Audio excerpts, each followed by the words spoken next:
Senhoras e senhores, respeitável público, está começando mais um vídeo aqui no meu canal para trazer algumas informações importantes aí do tricolor paulista. A gente começa falando aí dessa informação do PVC em relação ao novo Morumbi, né? As reformas aí do Morumbi.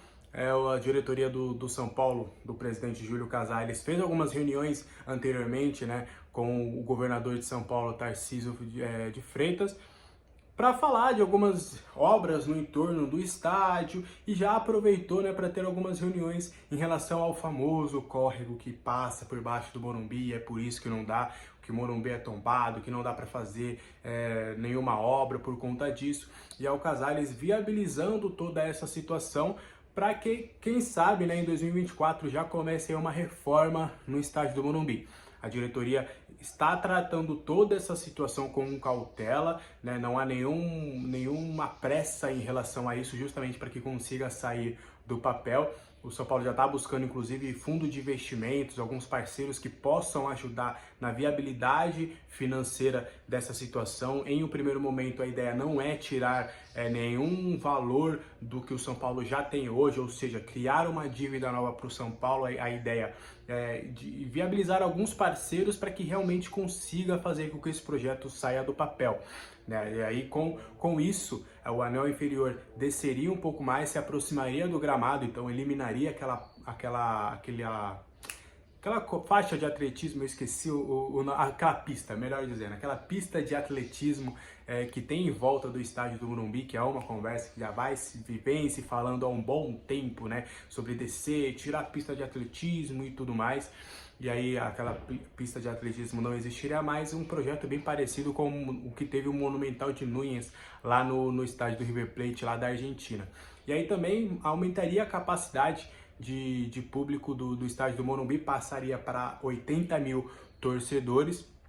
E aí, mesmo com essa obra, mesmo que ela se concretize, aí demoraria algo em torno de 8 meses para conseguir viabilizar toda essa situação, para que as obras acabam sendo feitas e tudo mais. Não será uma obra tão grande assim como, por exemplo, um estádio novo, uma reforma tão grande como aconteceu no estádio de Copa, que acabaram ficando aí 3 anos sem poder atuar nos estádios, 2, 3 anos, seria algo menor do que um ano.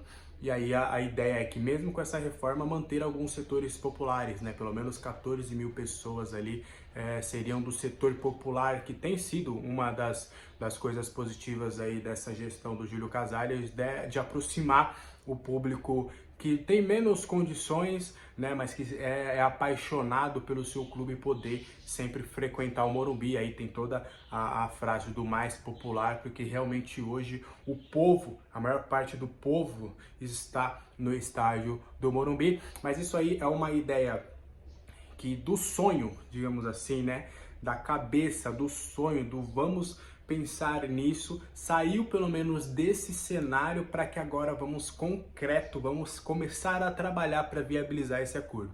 Então ainda tem alguns degraus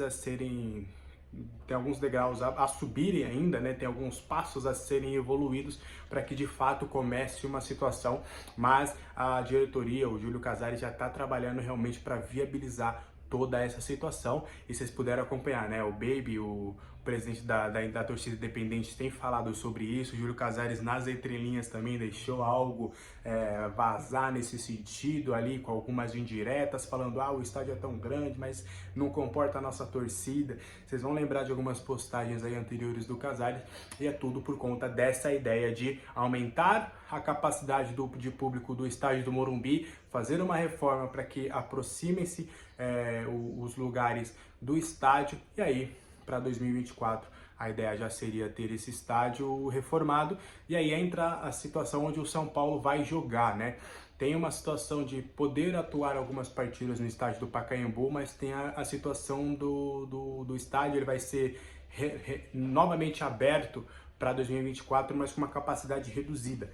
Terá 25 mil pessoas disponíveis, e 25 mil pessoas hoje o São Paulo tem mandado em todos os seus jogos, basicamente. E aí fica uma questão, né? Vai acabar diminuindo a capacidade que o São Paulo tem, e aí onde que vai jogar, né? Nos estádios dos rivais, dificilmente isso vai acontecer, por mais que ele tenha a parceria com a Leila em relação ao Allianz Parque. É uma coisa mais esporádica, não é algo definitivo para jogar em 6 meses, então é uma questão ainda que o São Paulo também está estudando. Enfim, pode ter o Canindé, pode ter outras situações aí que o São Paulo ainda está avaliando, mas é uma situação que estão observando num todo, mas que já está começando a ter alguns indícios e aí provavelmente deve acontecer aí nos próximos dias, beleza? E aí, para a gente fechar o vídeo, para falar de 3 situações, né? A primeira delas é Galopo, como eu trouxe aí nas minhas redes sociais, ele tem treinado muito bem, inclusive eu ouvi de uma pessoa muito importante lá do São Paulo, do departamento médico, de que se precisasse, e esse se é muito importante, se precisasse, se fosse algo do tipo, o time tá mal, o time não sei o que, o Galopo vai chegar, a gente sabe que vai chegar e vai mudar o time de patamar, ele teria condições de já atuar nesse mês de setembro. Ele poderia, inclusive, atuar nas finais da Copa do Brasil, mas, e é uma ideia da comissão técnica do Dorival, o Dorival tem feito isso juntamente com o departamento médico, dessas lesões mais graves, de respeitar o limite do tempo de recuperação. A gente sempre fala, né? O jogador se machucou, é de 6 a 8 meses para voltar. A comissão técnica do Dorival sempre prima por vamos respeitar o limite máximo de 8 meses. A não ser, né, algumas situações bem esporádicas, mas neste momento que não aconteceram. Então, o Dorival vai respeitar os 8 meses do Ferrarese, vai respeitar os 8 meses de recuperação do Galopo, vai respeitar todas essas situações. Então, o Ferrarese vai voltar ali para outubro, finalzinho de outubro, início de novembro. Eu acho que até outubro o Ferrarese já deve começar a ficar disponível. É bem provável que a gente comece a ver esses jogadores que estão com lesões graves já retornando após ali a final da Copa do Brasil lá para outubro. Galopo, a mesma coisa, lá para outubro, novembro, ele já deve atuar pelo menos em alguns jogos. O Igor Vinícius também, né, que é um cara que todo mundo está esperando, depois também das finais da Copa do Brasil ali, para meio de outubro, também ele já deve começar a fazer vários trabalhos e começar a ser relacionado caso não tenha um novo problema, né? E aí, essas duas questões desses 2 jogadores. Eu já trouxe sobre o Ferrarese nessa semana, mas esses 3 jogadores, a previsão é para meados de outubro para início no máximo de novembro, mas aí vai depender muito da comissão técnica do Dorival. Ferrarese e Galopo, se precisasse, já teriam condições. Eu acho que o Igor Vinícius não, pelo que eu vi, ele ainda precisa passar por algumas etapas aí sim para ter condições de jogo. Mas Ferrarese e Galopo, em tese, se precisasse, se fosse necessário, os 2 já poderiam ter condições de jogo, acelerar ali alguns processos para estarem em campo. E aí, os 3 jogadores, né, são encarados pela comissão técnica e já pela diretoria como reforços para 2024. Então eu já trouxe para vocês aí em relação ao planejamento do São Paulo para a próxima temporada, passa também por alguns lesionados. O São Paulo entende, por exemplo, como eu já trouxe em relação ao Beraldo, que o Ferrarese, caso o Beraldo saia já em dezembro, que apareça uma proposta que o São Paulo aceite em dezembro, no máximo no meio do ano que vem o Beraldo deve ser negociado, a diretoria já entende, não, já temos aqui o Ferrarese e ainda tem o Belém, que a gente renovando, ele pode assumir ali o posto e a gente vai ter 5 zagueiros na visão da comissão técnica, a gente vai ter 5 zagueiros ali de bom nível. O Galopo é a mesma coisa, ainda o Dorival vai entender, ainda vai conversar, vai ter uma conversa com o atleta para entender onde ele melhor vai gostar de jogar, porque com o Rogério, ele chegou com a pinta de jogar como um segundo volante, até no máximo como um terceiro homem do meio campo, mas o Rogério utilizou ele de diversas formas sem ser essa. O Rogério utilizou ele como segundo atacante, atrás do centroavante, como centroavante, aberto pelos lados, então o Dorival ainda vai entender a dinâmica do Galopo, mas a diretoria já trata o Galopo como uma ótima contratação para a próxima temporada, então vai ser um acréscimo para esse time.